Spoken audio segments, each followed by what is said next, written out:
Well, as you said, I'm Matthew Sampson. I'm a U.S. Marine that came here to fight. I've been here about 634 days now, and it's my passion to help people. I'm on a special activities team within the Legion under GUR here. GR is Intelligence Service of Ukraine. It's the military intelligence here in Ukraine. Right. And why, Matthew? Why are you here? Why you're fighting? You're risking your life, obviously. Yes, it's something that I just have a passion for helping people. It's why I joined the military back in America almost 20 years ago. I was active duty from 2005 to 2010 in the United States Marine Corps, and that's why I did that as well, because I just felt that with my personality that it'd be the best way to help people. You know, sometimes people just need protection from people that are, bullies, and that's something that I felt that I could just really help with. Yes, sir. Tell us more about that. Well, I think that's one way that people kind of view the situation here, that, Russia is being quite a bully here with the situation with here in Ukraine, saying that, some of Ukraine is theirs when Ukraine is saying, no, it's not. Saying and actually acting. Yes. And you're helping Ukraine. Well, you're on your way back home to America right now. Is that true? Yes, sir. I leave tomorrow. Why? So for a couple of reasons, but overall, I decided that I have a lot of experience, both in my background before Ukraine and here. Again, like I said, I've been here over 600 days.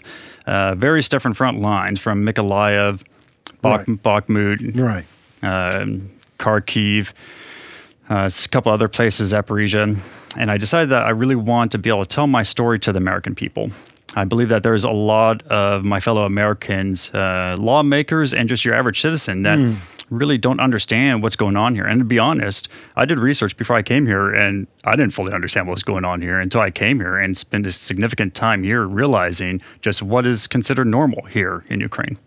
So you are going for financial aid, actually, or not? So financial aid is one thing that I'm looking for myself, for my team, for my unit. And, if I'm able to inform some of the lawmakers about what is going on here, I think that they should be, I think they can benefit a lot more that if someone like myself can inform them of just what the reality is. So if they're going to vote yes or going to vote no, they can do so just with more information from a U.S. citizen, a war veteran from Iraq and Afghanistan, and just with my experience here.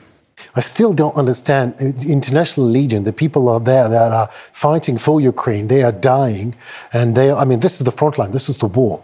So if you need Western weaponry, maybe this is a great idea to help your voices to be heard in West. Like we have to have you to put you on a plane to go to American Senate and to have a speech there.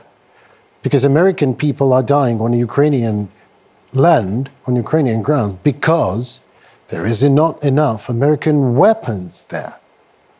Am I thinking in the right direction? Right? Yes, sir, and I concur fully. I think that is something that would be very beneficial. So that way, again, the people that are making the decisions that affect us on the front lines are able to do so in a more informed manner, to actually hear from people like myself that have spent time out there, to explain to them the type of stuff that we need and how we need it. In my opinion, a lot of the support that we've gotten has been in much smaller piecemeal sections than it really should have been. That if the support came in bigger amounts, then we'd be able to do a lot more productive things at the front lines. Mr. Glenn Grant calls them, I believe it is Mr. Glenn Grant. You know him personally, right? Yes. I connected with him a little bit last year. Right. So he says these people are delayers. Or maybe that was Stephen Moore, but I now have a lot of friends, in position in the American military. Sure. So let us get back to our muttons, the Republicans and Democrats. What is the situation at the moment? So everyone knows that Ukraine is at war. Everyone wants to help, and then they're cutting the Joe Biden is it looks like is on the Ukrainian side, and Mike Johnson is more like not. So what is going to happen? I can't really speak to what's going to happen, but I think that there's a lot of people that are making these decisions that sometimes they just don't know any better. They don't know what's going on. And that's why, again, some of these conversations are very important. And also, I think with the American people, that I'm sure there's a lot of American people that are calling their representatives and telling their representatives, please vote yes for this or please vote no for this. And it's their job to listen to their constituents. However, if the American people aren't fully educated on what's going on here, then that's a problem. And I know that, some of my former colleagues, fall under that, where, I ask them for donations, and, a lot of them have responded to me of, well, we've already, sent billions over there. How do you not have money to fix a transmission on your vehicle? And I have to explain that, these aid packages are not piles of cash.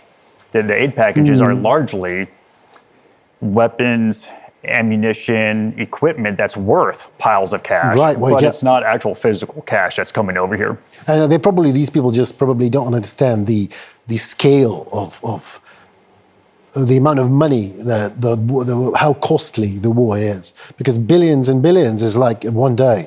Exactly. And I think one day of surviving, not even of counteroffensive on the ground without like air superiority. I mean, without any air support even.